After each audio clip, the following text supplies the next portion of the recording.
السلام علیکم ورحمۃ اللہ وبرکاتہ۔ ان قریب میں عید الاضحیٰ کا موقع آ رہا ہے، اور جب عید الاضحیٰ کا چاند نظر آتا ہے تو چاند دیکھنے کے بعد میں ہمارے بہت سارے بھائی سوال کرتے ہیں، جگہ جگہ پر ہم سے یہ پوچھتے ہیں کہ مفتی صاحب چاند دیکھ گیا ہے عید الاضحیٰ کا، کیا ہم اپنے ناخن کاٹ سکتے ہیں یا نہیں؟ ہم اپنے بال کٹا سکتے ہیں یا نہیں؟ یہ سوال بہت ساری جگہوں پر پیش آتا ہے کہ جی اپنے ہم بال کٹا سکتے ہیں کیا، ناخن کٹا سکتے ہیں کیا؟ تو اس سلسلے میں بات بالکل صاف کر دینا چاہتا ہوں۔ یہ بات اچھی طرح سے آپ حضرات اپنے ذہن میں بٹھا لیں کہ جن لوگوں کو قربانی کرنی ہے چاند دیکھ کر کے قربانی کرنے تک نہ اپنے جسم کے کسی بھی جگہ کے نہ وہ بال کٹائے اور نہ اپنے ناخن کاٹے۔ یہ ایسا کرنا افضل ہے کن لوگوں کے لیے جنہیں قربانی کرنی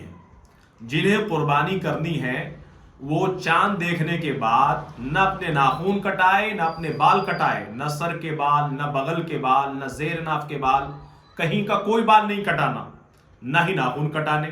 قربانی کرنے کے بعد میں وہ اپنے ناخن کاٹے، اپنے بال کٹائے۔ تو یہ ایسا کرنا مستحب ہے۔ اگر کوئی شخص عمل کرے گا تو اس کو ثواب ملے گا، اور اگر عمل نہیں کرے گا تو اس کو کوئی گناہ بھی نہیں ہے۔ مستحب کا مطلب یہ ہوتا ہے کر لیں گے ثواب ملے گا، نہیں کریں گے تو کوئی گناہ نہیں ملے گا۔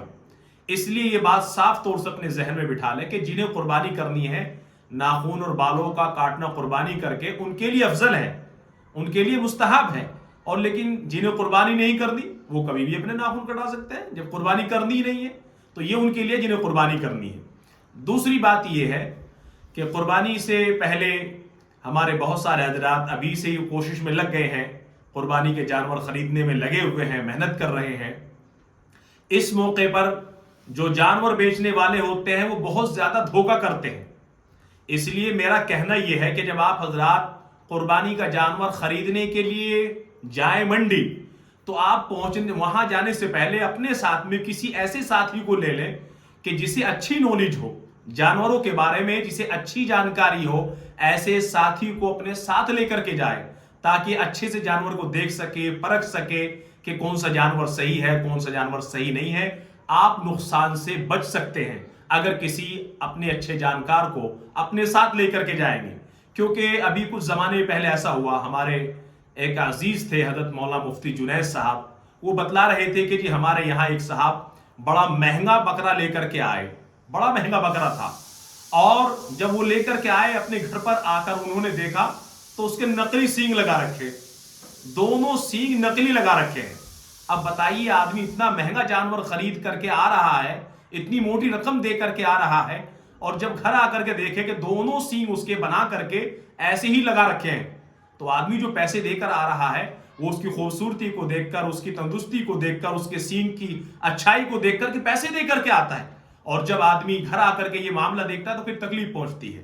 اس لیے ایسے موقع پر ہمارے بہت سارے لوگ فراڈ کرتے ہیں اور اس طریقے سے لوگوں کو دھوکہ دیتے ہیں، اور وہ سمجھتے نہیں ہیں کہ بھئی قربانی کا جانور ہے۔ تو ہمیں چاہیے کہ اگر ہم نقصان سے بچنا چاہتے ہیں تو اپنے ساتھ کسی اچھے جانکار کو لے کر کے جائیں اور پھر قربانی کا جانور خریدیں تاکہ ہم نقصان سے بچ جائیں۔ مجھے امید ہے کہ آپ حضرات میرے اس مشورے پر بھی عمل کریں گے۔ السلام علیکم ورحمۃ اللہ وبرکاتہ۔